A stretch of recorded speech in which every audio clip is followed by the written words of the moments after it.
Uma das vantagens de você ser seminarista é que você pode trazer a sua colinha. Os pastores não usam muito isso, né?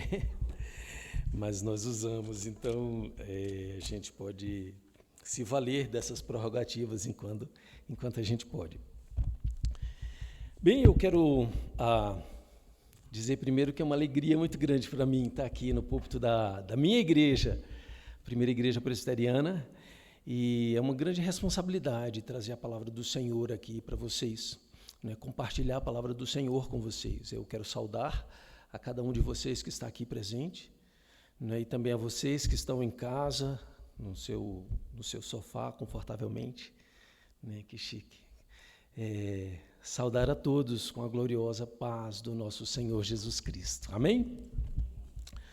Eu gostaria de convidar vocês a estudar comigo algumas coisas que a Bíblia traz sobre a vida do rei Jeorão.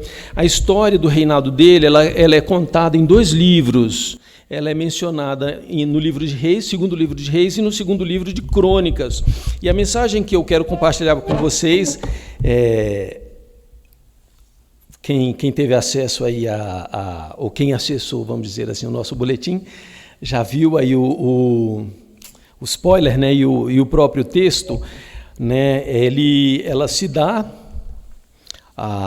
sobre Jeorão, sobre o reinado de Jeorão, e também sobre as 2 alianças que aparecem nesse texto. Eu quero também falar sobre as consequências que cada aliança dessa envolve, né, que ela traz para cada um de nós.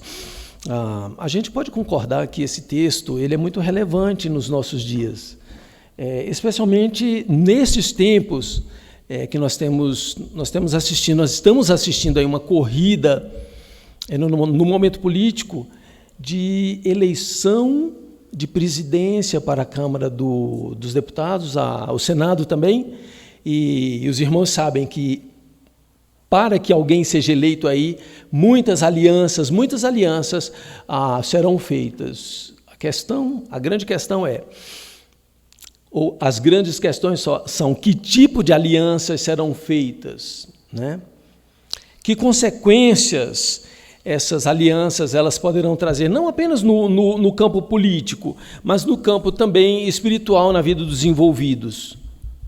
Nós precisamos pensar um pouco sobre isso, especialmente porque aliança é inevitável nas nossas vidas. Nós não vivemos sem aliança. Nós não conseguimos. É necessário a nossa existência, a existência humana, que nós nos aliancemos. O homem nunca viveu sem alianças na sua vida. Veja bem, seja com o seu cônjuge, seja numa participação societária, para manter a governabilidade, para manter a paz entre países, entre estados, até mesmo os estados, quando eles vão trazer, por exemplo, uma fábrica, né, para dentro, eles têm que fazer alianças com a fábrica. Aquelas coisas dos impostos todas, isenções, são alianças, né? E no nível mais individual, nós também fazemos alianças com os nossos vizinhos.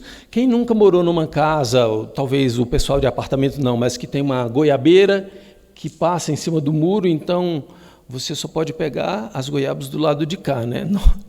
Normalmente, tem vizinho que não gosta e corta os galhos que passam, mas aliança é uma coisa que permeia a nossa vida e às vezes ela acontece de uma maneira que a gente não é estabelecida no papel, mas existe aliança aí. Por isso é importante que nós nos atentemos para o que a palavra do Senhor fala sobre alianças. Antes da gente entrar nesse assunto, eu gostaria de compartilhar com vocês alguma coisa que aconteceu comigo no meu 2º ano de seminário. Eu estava matriculado numa matéria do 5º ano, veja bem, era o meu 2º ano de seminário, eu estava matriculado nessa matéria, o nome da matéria era Apologética, com o reverendo Emílio Garófalo, excelente professor. Foi uma matéria muito boa. Apologética é a defesa da fé. Vou levantar esse negócio aqui um pouquinho. Então, em uma determinada aula, o reverendo Emílio ele disse assim, que esta é a última geração antes antes da apostasia. Eu fiquei assim, muito impactado com aquilo. Última geração antes da apostasia, como assim? Eu poderia nos explicar um pouco sobre isso? E ele disse, bem, os missiólogos e os estudiosos dos eventos que culminarão no último tempo que Jesus fala ali no Evangelho de Mateus, nos capítulos 24 e 25, no sermão profético de Jesus. Então, os estudiosos disso, eles têm visto alguns sinais, né? E um dos sinais que ele mencionou foi exatamente o final de famílias tradicionalmente cristãs. E isso mostra o declínio de um cristianismo verdadeiro, de um cristianismo comprometido. Eu fiquei assim, para mim aquele foi um momento assim, como se fosse uma eureka, um ahá, mas assim, de uma forma negativa. Por quê? Eu lembrei de mim, eu sou filho de pastor, eu sou neto de pastor. Quantos de vocês talvez conheçam aí famílias, né? Aqui na igreja nós temos a família do pastor Rafael, que não sei desde quando o evangelho entrou, mas talvez você conheça alguma família que o evangelho foi trazido ou entrou naquela família ali pelo seu bisavô, ou talvez antes, e ele foi sendo ensinado pelos filhos, né, de filho para filho, até chegou hoje. Então, os missiólogos, eles enxergam que hoje não há mais isso. Eu olho para a minha família e 2 dos meus filhos, por exemplo, eles não têm compromisso nenhum com Jesus. Na verdade, eles nem são crentes. E aí eu raciocinei, bom, se os meus filhos não tiverem um momento aí de volta ao Senhor, porque eles foram criados no Evangelho, se eles não voltarem para Deus, quais são as chances de eles criarem os próprios filhos no temor do Senhor e estar na igreja? As chances são remotas, né? É muito pouco provável que isso aconteça. Então eu fiquei pensando, será que realmente essa é a última geração dos crentes antes da apostasia, ou algo vai acontecer na igreja, né? Um sobrenatural, um avivamento acontecerá nessa geração? Quem dera, né? O texto, a passagem que nós vamos ler, também tem que ver com esse passar, de aprender a ser crente, né? E passar esse ensinamento de pai para filho. Ela menciona isso, é importante que nós, à medida que nós estudarmos o texto, tenhamos isso em vista. Como eu mencionei anteriormente, o nosso texto de hoje fala sobre Jorão, 2 tipos de aliança, que ela é estabelecida pelo homem, uma aliança de homem para homem, e outra é uma aliança estabelecida por Deus. Tudo isso está nesse texto, e é exatamente sobre essas 2 alianças e essas consequências que nós vamos estudar, que eu quero convidar você para estudar nessa manhã. Então eu convido você aí a abrir a sua Bíblia, ou acessar a sua Bíblia no texto que já está no boletim, que é o segundo livro de Reis, capítulo 8, dos versos 16 ao 24. Segundo Reis 8,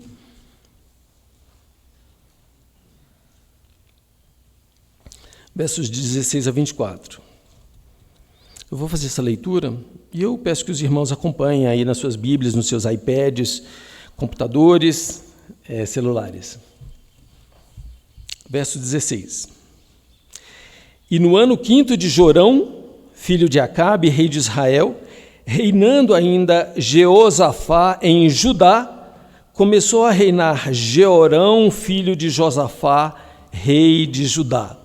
Ele era da idade de 32 anos, e quando começou a reinar, e 8 anos reinou em Jerusalém, e andou nos caminhos dos reis de Israel, como também fizeram os da casa de Acabe, porque tinha por mulher a filha de Acabe, e fez o que era mal aos olhos do Senhor. Porém, o Senhor não quis destruir a Judá por amor de Davi, seu servo, como lhe tinha falado que ele daria para sempre uma lâmpada a ele e a seus filhos. Nos seus dias se rebelaram os edomitas contra o mando de Judá e puseram sobre si um rei. Por isso Jeorão passou a Zair e todos os carros com ele, e se levantou de noite e feriu os edomitas que estavam ao redor dele e os capitães dos carros, e o povo foi para as suas tendas. Todavia, os edomitas foram rebeldes contra o mando de Judá até o dia de hoje. Então, no mesmo tempo, Libna também se rebelou. Os mais atos de Jeorão e tudo quanto fez, porventura não estão escritos no livro das crônicas de Judá? E Jeorão dormiu com seus pais e foi sepultado com seus pais na cidade de Davi.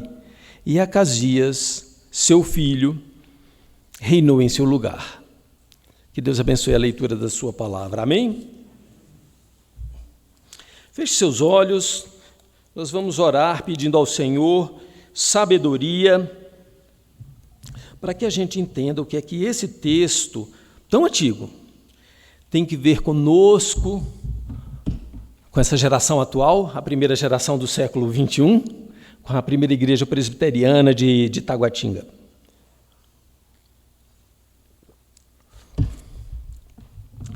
Senhor, eu oro para que os nossos olhos e os nossos ouvidos espirituais estejam abertos nesta manhã, abertos e sensíveis à leitura e à explicação do texto sagrado da Tua palavra, Senhor.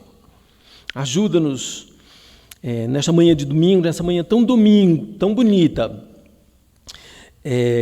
Ajuda-nos a compreender, a saber o que é que Tu queres de nós e a perceber o ensinamento que o Senhor quer trazer, os desafios que o Senhor quer para a minha vida, para a vida do Teu povo, de todos aqueles que estão ouvindo agora a Tua palavra. Por Jesus, nosso amado Senhor, a luz do mundo que resplandece sobre as trevas, nós oramos. Amém.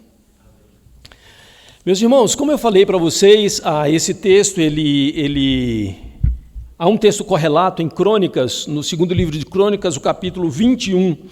Eventualmente eu vou fazer o uso dos dois textos, né? O texto de Crônicas, ele traz mais detalhes, ele é um texto maior, e ele traz mais detalhes da vida do reinado de Jeorão. Se você quiser abrir a sua Bíblia, eu aconselho, segundo Crônicas 31, põe o dedo aí, que a gente vai fazer referência a um texto e outro. De qualquer forma, eu já quero recomendar a cada um de vocês que leia esse texto em casa. Segundo Crônicas 21, são apenas 20 versículos, é uma história deliciosa de se ler e muito instigante, ela vai desafiar a sua vida. Antes de nós começarmos propriamente, vamos dizer assim, para a gente ajustar a nossa compreensão do texto, eu gostaria de fazer uma explicação do que acontece quando os historiadores bíblicos, né, o camarada que escreve os livros, especialmente o de história, ele tem umas fórmulas e que vão ajudar a gente na compreensão desse texto. Tem um estudioso da Bíblia, um comentarista chamado Donald Wiseman, ele denomina-se uma fórmula introdutória que não é nada mais, nada menos do que uma contextualização desse texto. Então, ele sugere, no estudo dele, que os historiadores eles mencionam sete coisas toda vez que eles vão falar sobre um rei, os reis de Israel. Primeiro é o nome do rei, e isso vai ser muito útil, especialmente porque esse texto ele começa citando um monte de nomes, e você fica talvez meio perdido achando que o texto pode ser confuso. Então, menciona o nome dos reis, o nome do seu antecessor, que normalmente é o pai, ou menciona também o pai do pai, o avô, né? Os seus antecessores, a idade que o rei tinha quando ascendeu ao trono, a época da sua ascensão, e essa época ela é marcada normalmente fazendo uma menção ao reino vizinho, seja do norte, seja do sul, nós vamos ver um pouquinho disso mais na frente. Ele menciona também o tempo, a duração do reinado, o nome da mãe, é interessante aqui porque ele só menciona o nome das mães dos reis de Judá, né? E uma avaliação teológica de cada reino. Nesse texto, particularmente, ele não menciona a mãe de Jorão, apesar dele ser da tribo de Judá, né, do reino de Judá, e os comentaristas eles têm um certo debate acerca disso. Eles dizem que talvez seja porque a mãe dele tenha morrido ou porque ela fizesse parte da família, de uma família que fosse oponente à realeza. Bom, isso não vai fazer muita diferença mesmo para o nosso estudo da palavra de hoje, né? Não atrapalha. Queria também lembrar aos irmãos um pouco sobre o reino unificado, né? Houve um tempo em Israel, os irmãos lembram que antes de haver um reino, havia uma teocracia e Samuel foi o último profeta, e o povo chegava para Samuel, queremos um rei, olha as outras nações aí, e Samuel se sentiu enjeitado, triste, não é? Ele até orou para o Senhor, e o Senhor disse, não é você que eles estão rejeitando, são a mim. Bom, então Samuel foi e ungiu o rei. Vocês vão lembrar, o primeiro rei de Israel, do reino de Israel, que nós chamamos de período de monarquia unificada, foi o rei Saul. O segundo rei não foi da mesma tribo, porque Saul ele era benjamita. O segundo rei foi o rei Davi, o grande rei israelita, né, o grande rei de Israel. Davi foi um homem que a Bíblia fala que era um homem segundo o coração de Deus. O filho de Davi, que o sucedeu, foi o filho da Batseba, aquela que era esposa de Urias. Os irmãos conhecem bem essa história. Então, Salomão ele sucedeu a Davi. Bom, a partir daí houve uma rebelião, quando Salomão morreu, houve uma rebelião. E aí, 10 tribos, elas seguiram um rei chamado Jeroboão. E 2 tribos ficaram seguindo, vamos dizer assim, a dinastia de Davi. Salomão, o filho dele se chamou Roboão, ele reinou sobre Judá. O primeiro reino foi chamado de Israel, era o reino do norte, as 10 tribos ficavam ao norte, Judá e Benjamim ficavam ao sul. Então, o reino do norte ele é mencionado muitas vezes nesse texto, e na nossa mensagem hoje eu vou referir a Israel, e Judá é o reino do sul, que engloba Judá e Benjamim. Sobre Jeroboão, que foi o primeiro rei de Israel, os historiadores bíblicos eles são assim unânimes, são taxativos quanto o que eles falam sobre esse Jeroboão. Jeroboão era um rei extremamente ímpio. Para os irmãos terem ideia, ele mandou construir 2 bezerros de ouro e, estrategicamente, o reino no norte, então ele, numa cidade lá ao norte e em uma outra cidade ao sul, ele colocou um bezerro de ouro em cada cidade, que era para os israelitas não descerem para adorarem Judá, para eles não terem a desculpa, não é, de adorar o Deus verdadeiro. Então, aqueles bezerros, eles passaram a ser o rei, passaram a ser o Deus dos israelitas. Isso foi uma afronta sem precedentes ao Rei dos Reis, ao nosso Deus, ao Deus Jeová. Bom, então, agora nós podemos voltar ao texto, e aí nós vamos ao verso 16.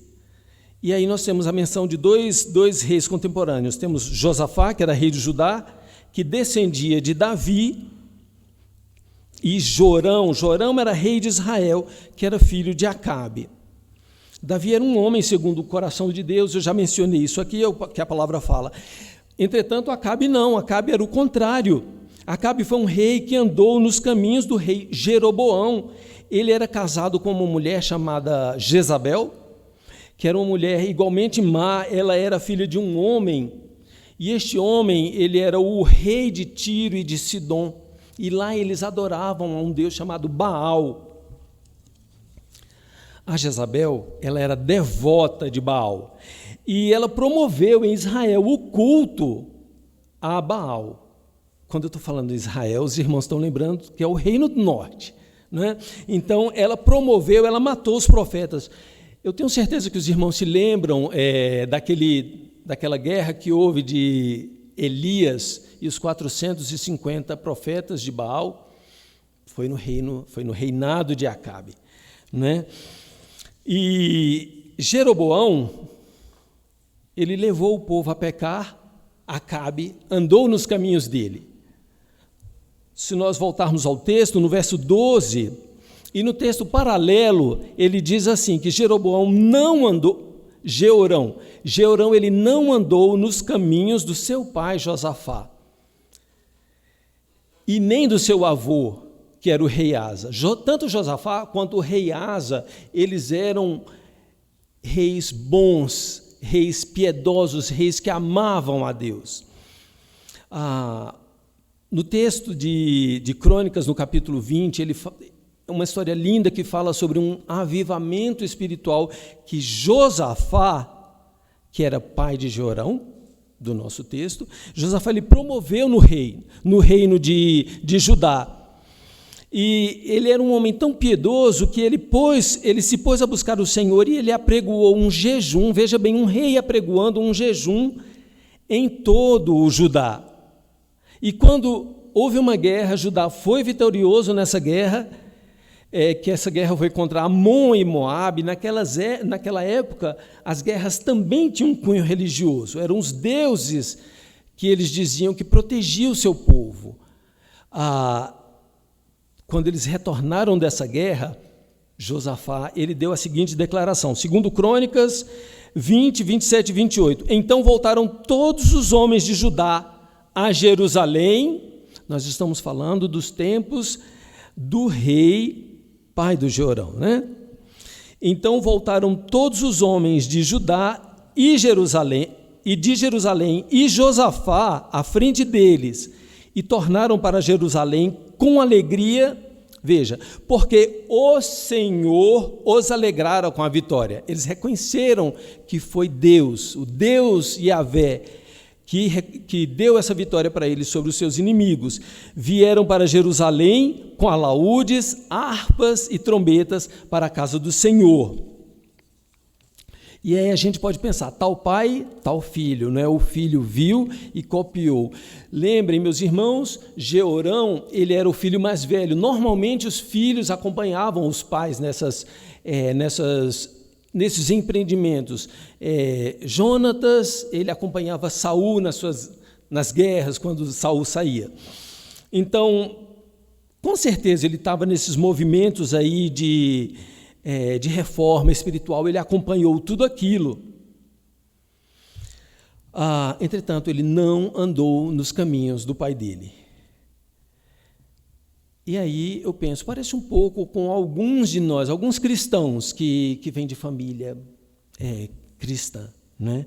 Nós não seguimos muitas vezes o conselho dos nossos pais, né? A Bíblia fala, lá em Provérbios, esse texto lindo, ele diz, não remova os marcos antigos que os seus pais colocaram. E muitas vezes a gente faz exatamente o contrário, especialmente nos dias de hoje, que são dias em que a praxis mais contemporânea da fé, ela é voltada para o emocional, ela é mais acerca do que a gente sente, ou que a gente diz que sente, ou quer sentir. E essa fé contemporânea, ela privilegia esses sentimentos em detrimento do exercício da fé como nós conhecemos, propriamente através de ações, ou seja, dos velhos e eficazes exercícios espirituais. Aquilo que Tiago fala lá, né? Mostra-me a fé através das tuas obras. Então, nós reformados chamamos isso de meio de graça, que é a leitura diária da Bíblia, jejuns e orações, e a gente alia isso ao viver piedoso, viver de uma maneira piedosa e prática do bem, né? Através de boas obras, por amor ao nome de Deus. Nossa tendência é experimentarmos a fé, vamos dizer assim, apenas na igreja, aos domingos, quando nós viemos aqui. por conta do experimentalismo. E a gente passa um fim de semana, durante a semana a gente passa uma semana árida, né? E a gente se amolda aos padrões, vamos dizer, de um mundo desprovido de fé. E aí, nesse aspecto, a gente se assemelha a Georão. Porque Georão ele se deixou influenciar por outros contextos, né? Pelo contexto do reino do norte. Além disso, o relato de Crônicas, ele informa que Georão, quando ele se sentiu fortalecido no trono, quer dizer, quando ele viu que politicamente ele estava estável, seguro, consolidado, ele mandou matar todos os seus irmãos. Mandou matar todos os seus irmãos, para não correr o risco de ser deposto ou, de repente, de um deles usurpar o trono. Vejam bem, essa não era uma prática, meus irmãos, comuns aos reis de Judá. Isso acontecia no reinado do norte, né? Em Israel, no reino de Israel. Mas não era uma prática comum na descendência de Davi. Por isso que o texto que lemos, ele segue dizendo que Georão andou nos caminhos do rei de Israel, como também fizeram os da casa de Acabe, porque tinha por mulher a filha de Acabe. E aí nós temos a menção da primeira aliança nesse texto aqui, não é? A aliança entre Georão e a filha de Acabe. Era uma aliança humana entre pessoas. Nós vamos ver que, dependendo de como nós nos colocamos nas alianças, num processo de aliançar-se uns aos outros, nós podemos ter consequências terríveis nas nossas vidas. As consequências podem ser muito ruins. Há pouco eu falei que Acabe era um rei ímpio. A sua esposa Jezabel, ela era de origem cananeia, ela era adoradora de Baal, e eles fortaleceram o culto a Baal no reino de Israel. Georão, ele era rei de Judá, ele era genro de Acabe. Acabe, nessa época, já era morto. Ele era cunhado de Jorão. Um era Georão e o outro era Jorão. Ele era cunhado. A irmã de Jorão se chamava Atalia, foi com quem ele se casou. Então, veja bem que tipo de família ímpia ele foi se aliançar. Meus irmãos, os matrimônios naquela época do Antigo Oriente Próximo, especialmente entre famílias reais, eles eram celebrados com o intuito de firmar alianças pacíficas. Isso quer dizer que os estados, quando eles queriam cessar uma guerra ou queriam formar uma aliança de paz, eles casavam-se entre si.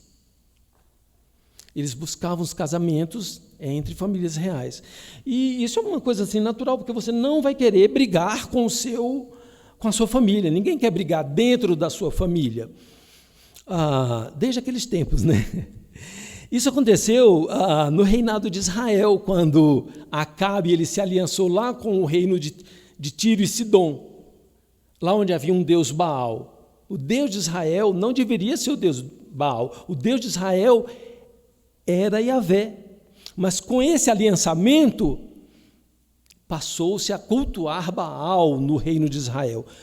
Da mesma maneira que aconteceu lá em cima, né, o casamento de Georão com Atalia foi uma aliança pacífica entre os reinos de Israel, o reino do norte, e Judá, que era o reino do sul.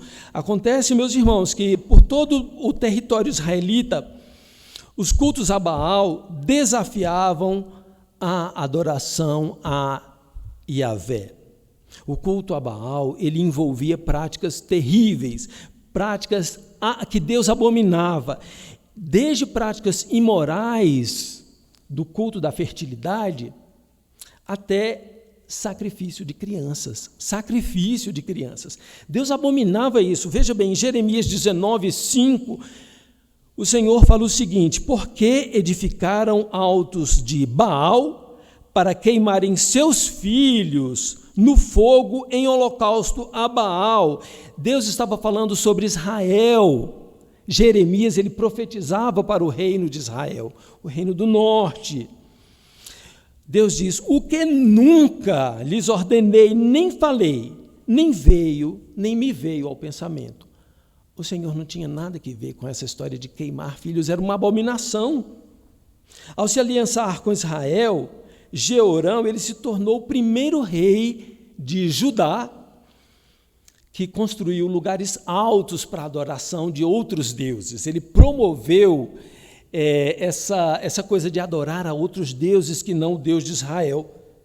Quando eu falo Deus de Israel, o verdadeiro Deus de Israel, Jeová. E aí vocês veem, meus irmãos, aqui situação de pecado. Uma aliança espúria ou uma aliança não recomendável, questionável, ela pode levar um filho de Deus. Jeorão, ele era filho da aliança. Ele era filho de Davi, vamos dizer assim, ele era descendência de Davi. E aí, se eu trago isso para a nossa realidade, quais são essas implicações que esse texto parece ter conosco?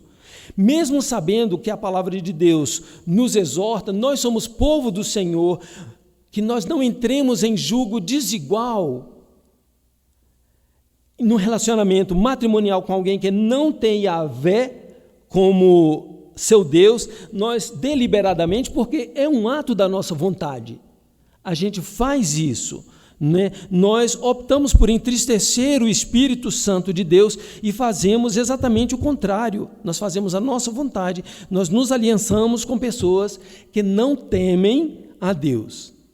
E a Bíblia, ela é clara quando ela fala que não há comunhão entre luz e trevas. Não tem como a gente, num ambiente, ter ao mesmo tempo claridade e escuridão.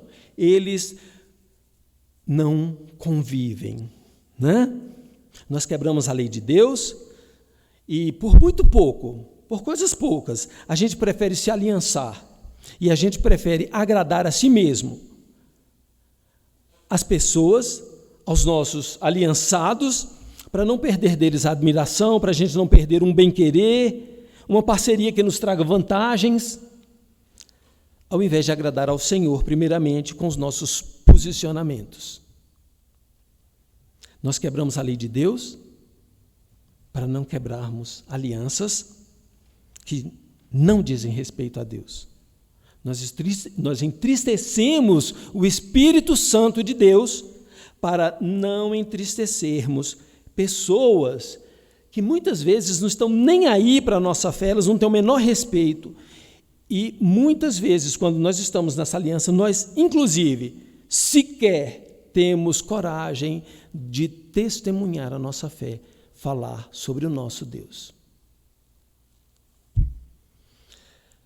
Nós tentamos enganar, nós tentamos nos enganar, achando que levar uma vida politicamente correta é um sinal, é uma prova de amor ao próximo, né? E aí, consequentemente, é uma obediência a Deus. E para piorar as coisas, a gente faz os malabarismos hermenêuticos, pega versículo daqui, pega versículo dali, para comprovar ou para basear a nossa apatia espiritual, a nossa fragilidade no testemunho.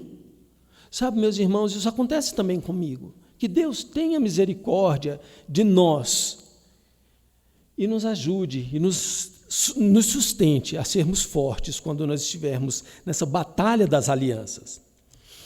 É bem verdade que o texto fala sobre casamento, né?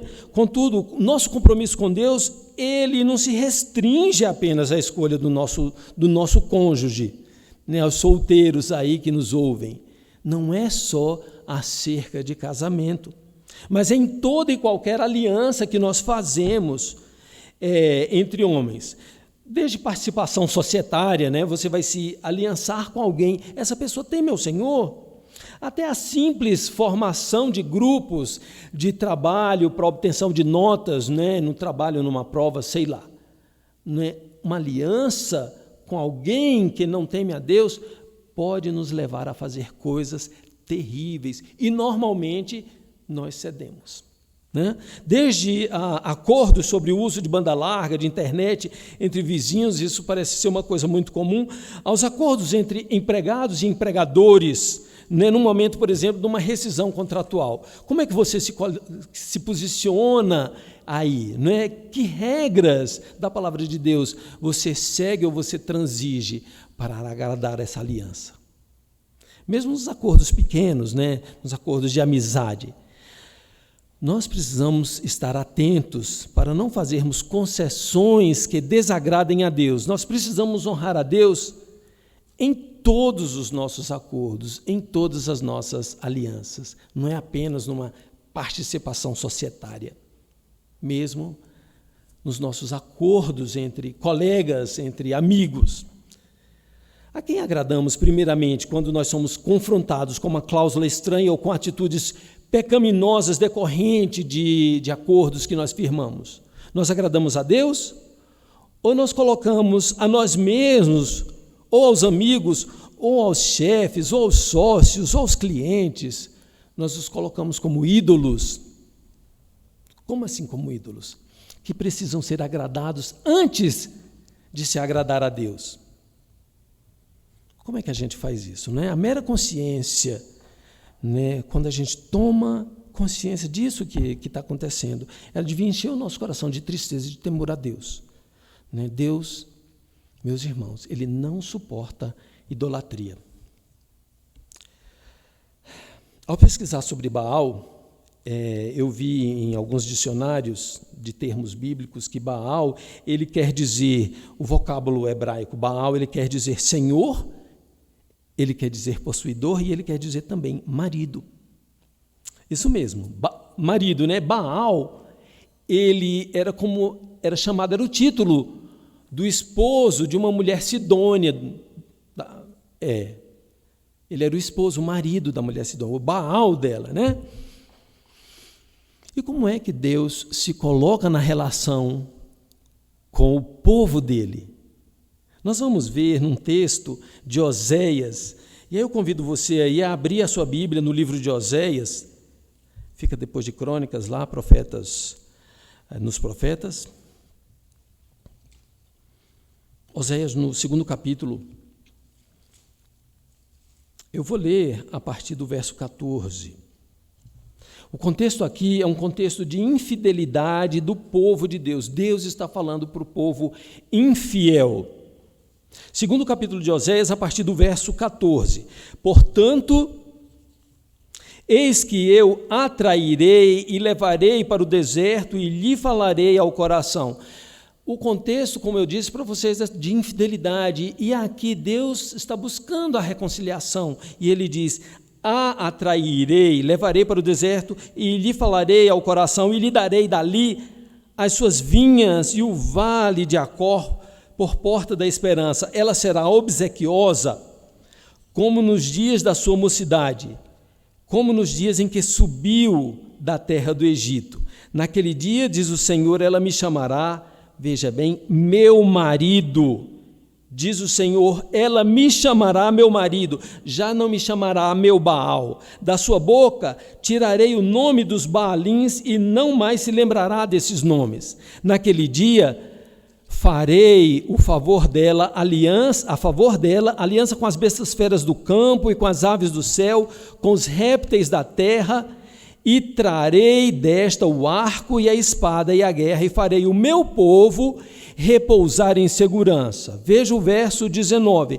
Desposar-te-ei, ou seja, te tornarás minha mulher, minha esposa, comigo para sempre. Desposar-te-ei comigo em justiça e em juízo, e em benignidade e em misericórdias.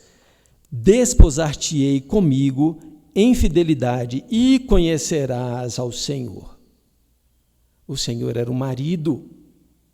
Nesse contexto do capítulo 2, Deus fala sobre a infidelidade, como ele se sentia traído pela infidelidade. E aí ele usa essa imagem do casamento, porque todos nós sabemos o que é um casamento.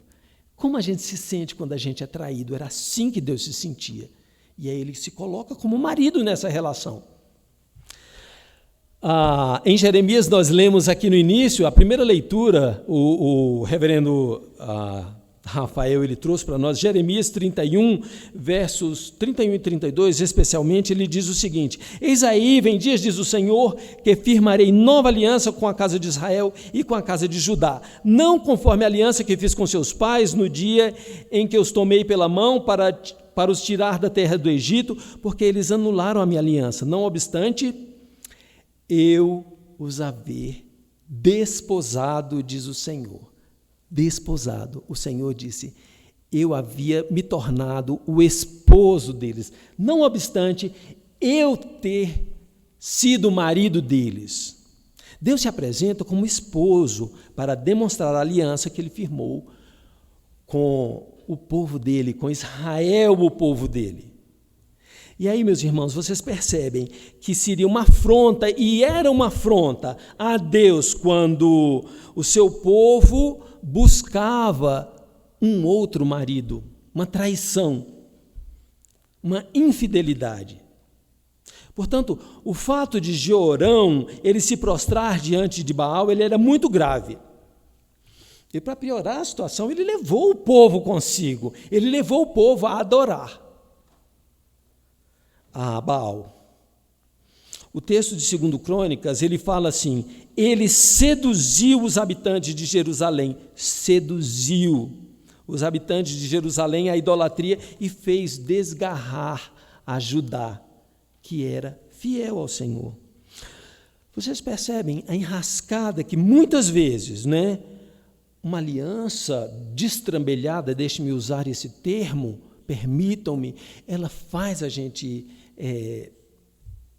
cometer esses atos, Jeorão, ele se meteu nessa enrascada e ele fez o povo, ele levou o povo junto. Por quê? Porque ele era o representante do povo. O casamento com de Jeorão com Atalia, ele certamente, ele foi politicamente vantajoso, sabe? Mas foi espiritualmente imoral e reprovável, e por causa dele, Jeorão fez o que era mal aos olhos do Senhor. E aí as consequências, elas acompanham as escolhas. As consequências são sérias para aquelas pessoas que se aliançam, que entram em aliança com os maus. Deus castigou o pecado do povo, infligindo guerras e rebeliões no povo de Judá, no reino de Judá, fazendo o povo sofrer. O verso 22 do texto que nós lemos, ele menciona 2 rebeliões que atingiram aquela nação, a Edom e a Libna.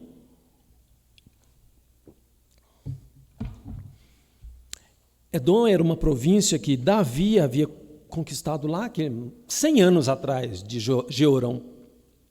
E eles permaneciam com Israel. E o Senhor, o texto de 2 Crônicas diz que Yahvé, veja bem, Yahvé provocou contra Jeorão por causa da iniquidade dele, porque ele estava adorando outros deuses.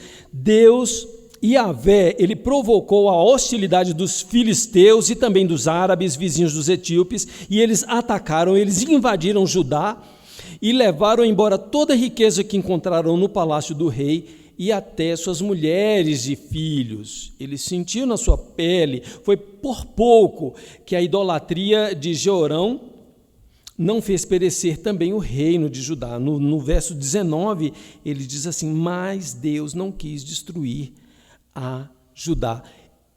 Essa frase ela vem imediatamente antes de dizer que ele foi infiel ao Senhor.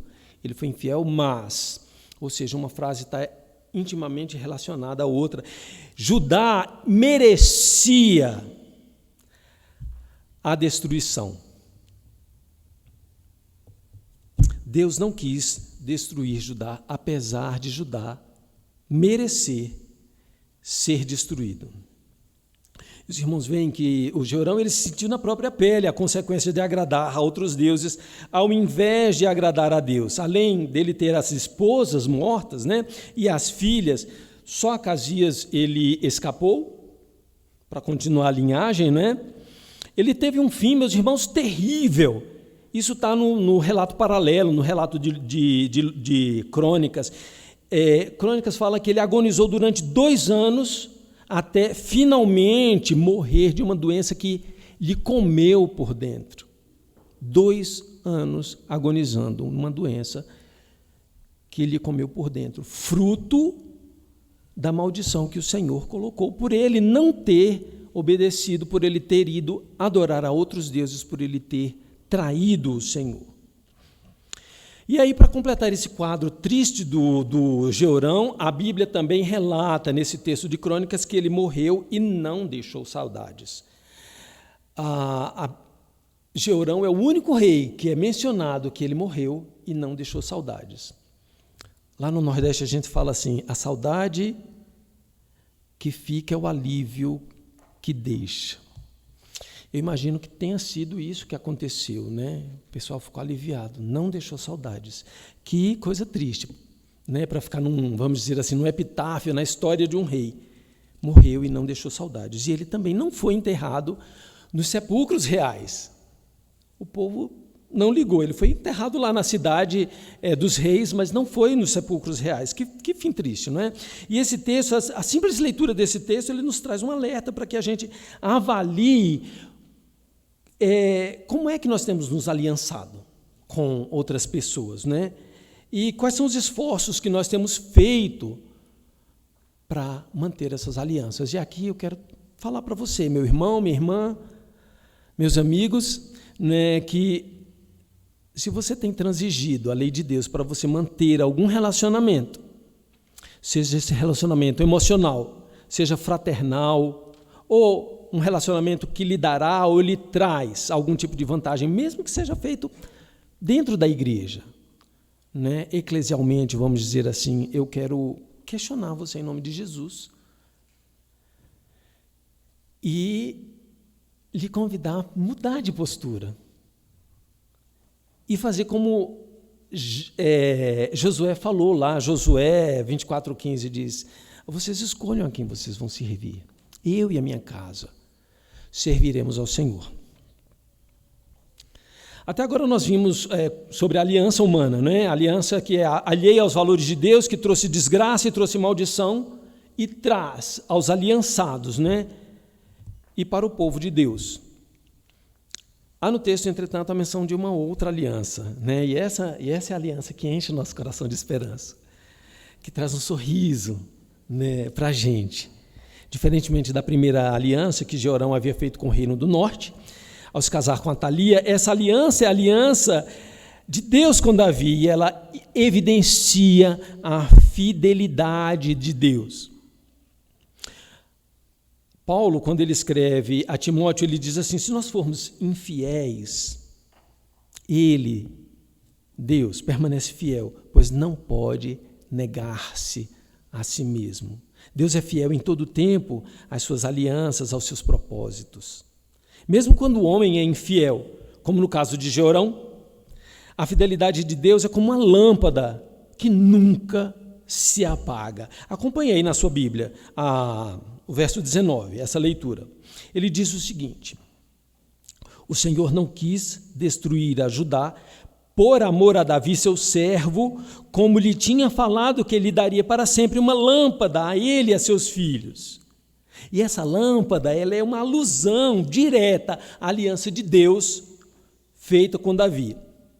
A aliança como símbolo, a lâmpada como símbolo da aliança de Deus, ela foi primeiramente mencionada pelo profeta Aías em uma conversa que ele teve com Jeroboão. Lembram aquele Jeroboão ímpio lá, o primeiro rei do reino de Israel? Pois bem, Aías, antes da divisão do reino, Aías chegou para Jeroboão e disse, olha, eu tenho uma palavra do Senhor para você, não é? O reino vai ser dividido, Deus está te concedendo 10 das 12 tribos, não é? E o Senhor está confiando essas 10 tribos para você. As outras 2, elas vão ser governadas por Roboão, filho de Salomão, filho de Davi.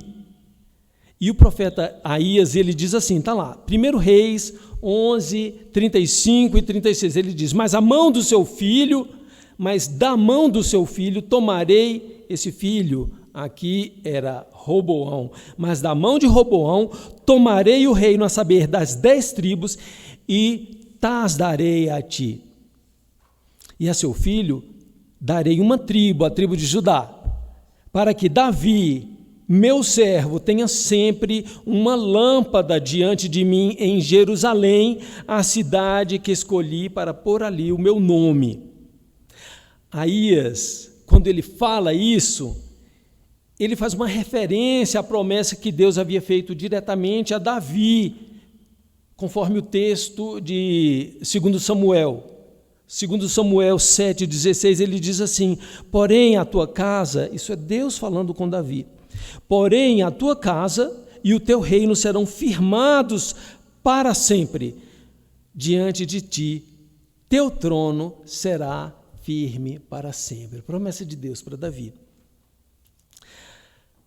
Quando o escritor do livro de Reis ele faz essa menção aos leitores da época dele, eles sabiam do que ele estava falando. A dinastia de Davi era como uma lâmpada em Israel. Tinha que haver sempre um descendente de Davi, um descendente de Judá, não é? Para que o cetro real fosse mantido.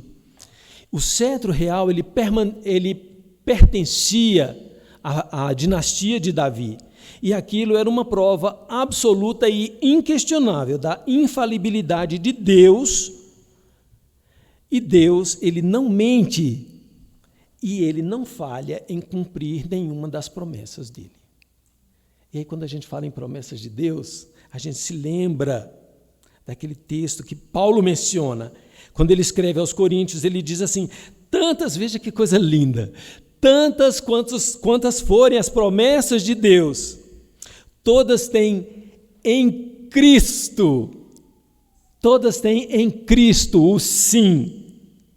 Por isso, por intermédio dele, o amém é proclamado por nós para a glória de Deus. E esse versículo está lá, em 2 Coríntios 1:20. Depois marque aí na sua Bíblia. Tantas quantas são as promessas de Deus, elas têm em Cristo o sim. Então, meus irmãos, essa lâmpada acesa que o texto menciona é um sinal da promessa de Deus a Davi, e ela aponta para Jesus, que é o sim de Deus, que é o maior dos herdeiros do cetro de Judá.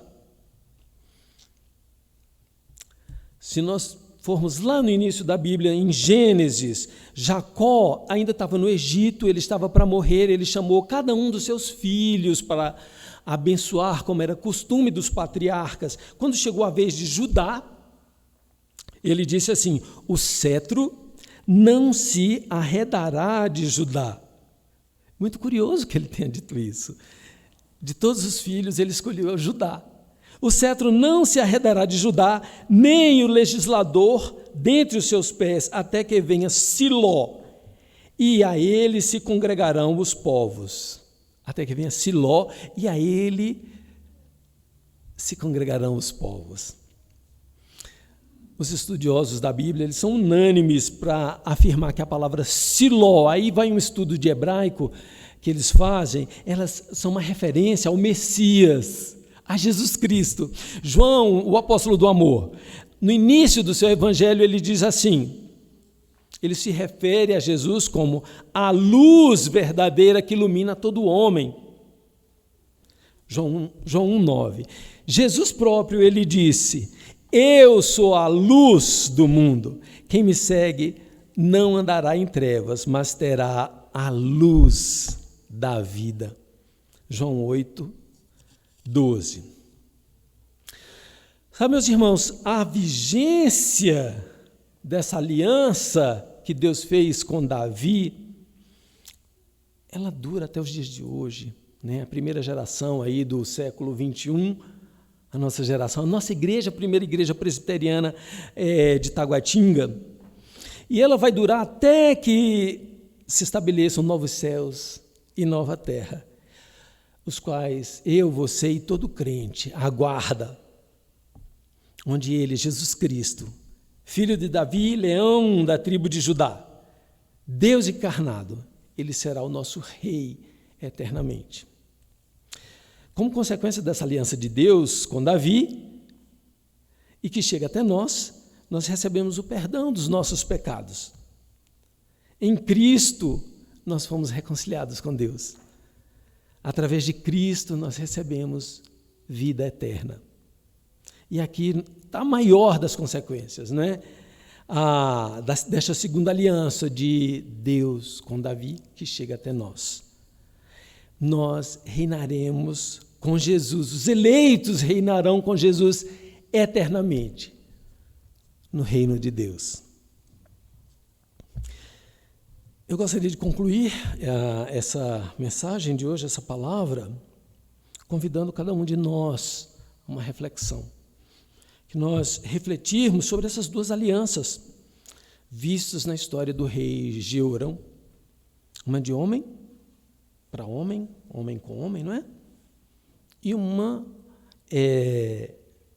de Deus com o homem. Como é que nós temos nos aliançado de homem para homem na nossa humanidade? Como é que nós temos nos aliançado? Quais são os termos dessa aliança? Quais são os termos profissionais dessa aliança? Né? Quais são os esforços que nós temos mantido, nós temos feito? Que esforços nós temos feito para manter essas alianças? Né? Se numa avaliação honesta nós percebermos que em nossas alianças nós temos desobedecido, nós temos afrontado, nós temos entristecido o Espírito de Deus, nós vamos nos lembrar que na história de Jeorão também há uma outra aliança, a aliança de Deus com o homem, que fala sobre o perdão dos nossos pecados. Jesus pagou todo o preço do nosso pecado na cruz. E Ele nos capacita, meus irmãos, e nos fortalece, e nos habilita a consertarmos os nossos erros. E é através dele que somos capazes de firmarmos alianças que agradem a Deus. E o meu desejo nessa manhã é que através de Cristo nós honremos a Deus em todas as nossas alianças. Amém?